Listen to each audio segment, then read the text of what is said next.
Welcome. In today's video, I'm going to be taking you through frontside 180s off the toes and backside 180s off the heels. And I'm going to show you how these are two tricks that you can actually practice pretty well off snow at home.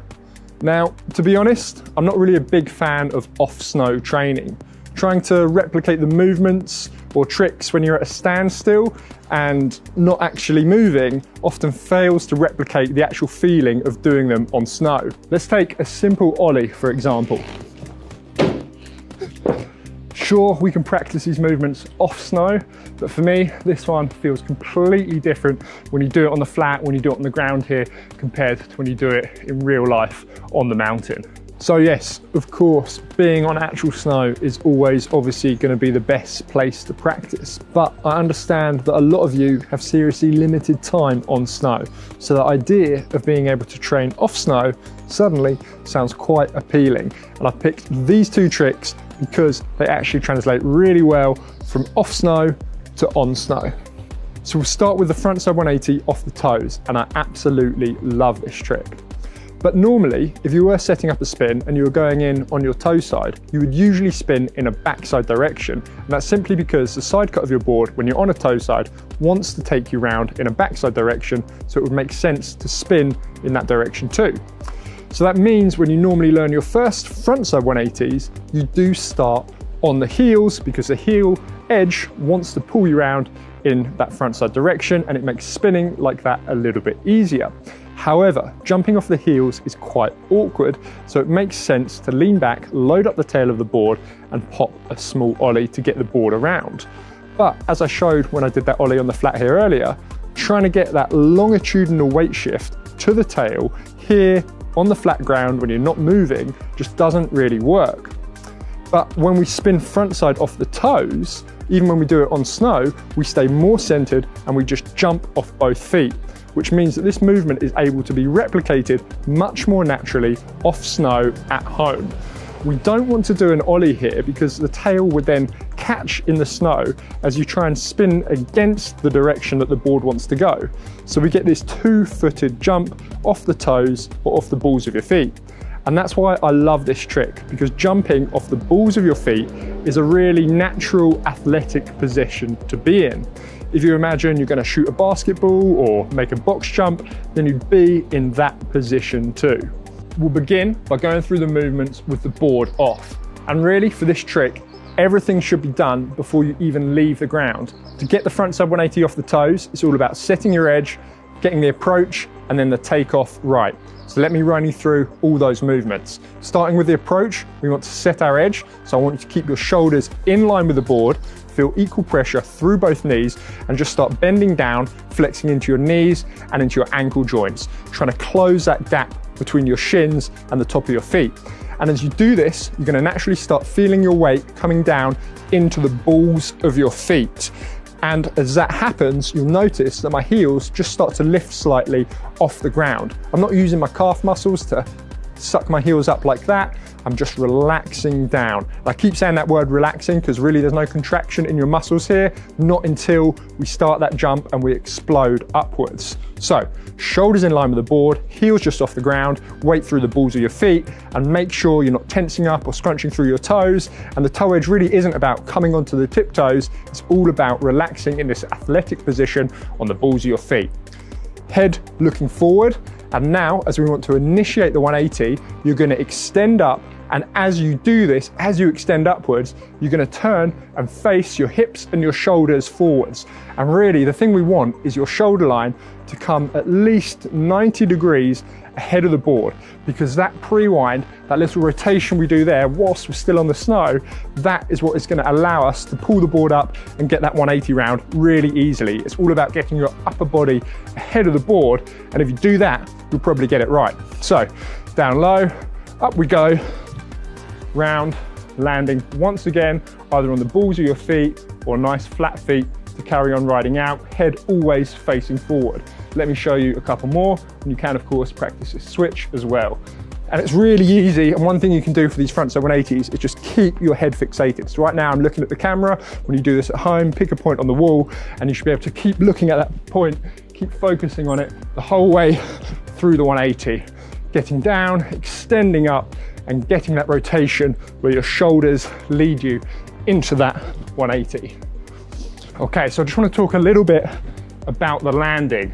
Should you be landing flat base or should you be landing on your toe edge? Now, I love the toe-to-toe carving drill. This is an advanced drill, and I've got a video that I've made all about this drill. I'll link down below. But the first step is just to try and get that 180 round. I wouldn't fixate too much on whether you're landing on the toes or landing on a flat base. But what you don't want to do is try and land on the heels. And the reason you don't want to do this is the only way for you to actually kind of land on the heels is if you under rotate that 180. So if you jump around 90 like that, then you can kind of push it round on the heels and you end up scraping that last part of the turnaround on the snow. But really, we want to get that full 180 done in the air. And as you do that, you'll then get that much more comfortable landing where you can land flat feet, flat base, which will allow you to flex down into your ankle joints and soften the landing. Or you can pop up and just land slightly on the balls of your feet, which will keep that toe side locked in and it will just look a little bit cleaner.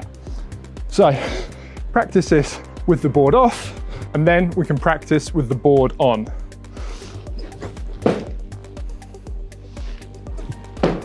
Okay, and really this is all just about getting used to the added weight of the board, having to jump a little bit higher to lift that board up in the air, getting used to the flex of your boots as you sink down, as you bend your knees, as your shins press into the front of the boots, you're gonna feel that tilt the board onto its edge, and then in the air, the added swing weight of having to drag the length of the board right around. Okay, and there really is a minimal amount of effort that you're going to have to put in here. You do have to jump. I was teaching these to someone recently, and they said, oh, it's quite difficult to get the board off the ground, to get it up and around. And basically I said, yes. You know, at the end of the day, you've still got to jump. You're going to have to put in some work to get that board off the ground and get that full 180 all the way around.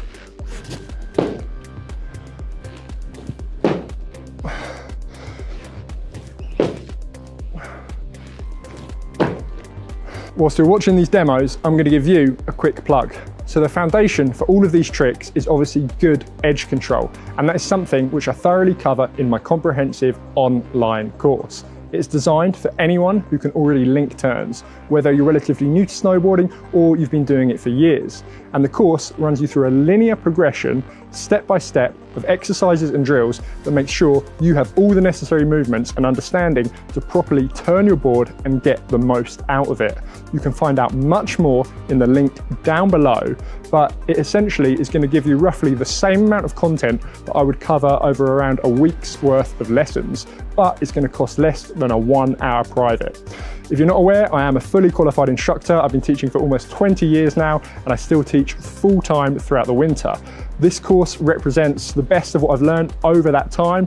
I'm really pleased with it, and I believe it's a great resource for you guys. And it's also a great way for you to support this channel. So a really big thank you to all of you who have already purchased.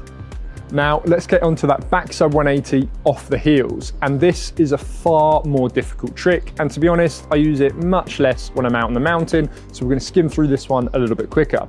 Now you get none of the benefits I've just talked about of taking off or landing on the balls of your feet. You don't get that suspension of flexing into your ankle joint. But once again, because this isn't a trick that you'd want to do an ollie for, you stay very centered over the middle of the board, meaning that it does work quite well off snow, and we can practice it right here. Now, the eagle-eyed amongst you might notice that in some of these examples, I pop a more two-footed jump, where in some of them, I'm popping slightly more off the nose of the board and doing a nollie. Now, a nollie will work in this trick, because as you do it, it lifts the tail up, it lifts the back of the board up and stops it catching in the snow as you start that backside spin. But really, it's not something that I'm actually thinking about when I'm doing the trick. It just kind of happens naturally, because as I turn my body backwards to start the spin in that direction, it just kind of naturally sends my weight over the nose of the board. So for the purpose of learning here, just think about doing a two-footed jump. But if you notice yourself starting to nollie, then it really doesn't matter at all. With freestyle, it's not like there's one correct way to do something. The goal is the outcome, and that is getting that 180 and hopefully trying to make it look as clean as possible, whether that's from a nollie or from a two-footed jump. Backside 180s off the heels, starting with the board off. And the first thing I want you to focus on when you're doing this at home is not to worry about actually lifting the toes up and fully balancing on your heels. It's quite difficult to do this on the flat. All you need to do is make sure the majority of your weight is stacked over your heels, and you can just feel all your weight going down through your heels. It doesn't matter if the balls of your feet are still actually touching onto the ground, because obviously when you do this on the snow, the slope is going to be tilted like that, which means just by holding this position, that's going to dig your heel edge in, and you're not going to be on a flat base, and you're going to have your toe edge lifted up enough. So when we do this backside 180, because jumping off the heels is so much more difficult than jumping off the toes, we need to work a little bit harder with this pre-wind, with this upper and lower body separation. So I'm going this way, and I'm about to backside 180 in that direction. As I sink down, so keep that weight going down through your heels, I'm actually just going to open my shoulders very lightly in the direction that I'm going. This is also going to help me see where I'm about to land in a moment. This helps me see out my peripheral vision what's happening up here. It's quite a dangerous one, this one. You're blind throughout the whole spin, so you want to really make sure there's no one coming down the mountain from that way. So sinking down, weight through my heels, hips start dropping back, shoulders open slightly. You reach your low point, and as you do that, you're going to start extending back up, and now the arms are just going to start rotating in that backside direction. And once again, like with the one off the toe side, we want to get your upper body 90 degrees ahead of the board at your full extension. So sink down, open up, extend up like that, get your arms 90 degrees ahead of the board. And if you do that, you've done most of the work. The board should just follow you around in the air. So let's give the full thing a go. Sink down, open up, face forward, hop up, round, land. Let me show you one in this direction. Sinking down. Okay, I just want to talk a little bit about the head and where I'm looking throughout this trick, because I am blind through the trick and I can't keep my head facing forward the same way I could with the frontside 180. So, as I mentioned at the start, I am facing forward. But as soon as I start spinning in that direction, as soon as I start extending up, my head is going to go back and it's going to be facing behind me. As I jump through the air, I'm just going to start turning my gaze down towards the ground to help me spot my landing. Then as I land, I'm still looking at the ground, flex into my knees, soften that landing, and then as I extend back up, you'll see my head turn, looking out in the direction I want to go. So you are blind through the jump, but if you think about looking down at your feet, it's going to help spot the landing. As soon as you've landed, head up, looking through out the next turn. So let's go. Head up, looking out. Head up, looking out. So with this one, what edge should you be landing on? Flat base, heel edge, toe edge. Once again, I would just start trying to land with flat feet. And because we can't quite land on the toe side for this one, you don't get to flex into that ankle joint. So all your suspension is going to come from your knees. So I tend to actually get down my whole body a little bit lower because I'm not using my ankle joint on the landing. It all comes through the knees. So you'll see my hips really drop back as I land, as I sink down like that. Ride on out. Okay, and then as you improve, you can try and lock that heel side in a little bit more for that cleaner landing, and you can always try that heel to heel carving exercise that once again is another video of mine that is linked down below. But now let's practice these movements with the board on.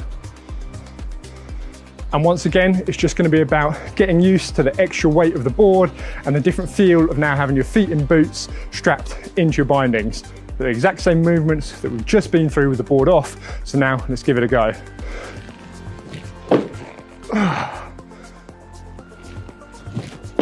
Oh, so much more work this than the one off the toes.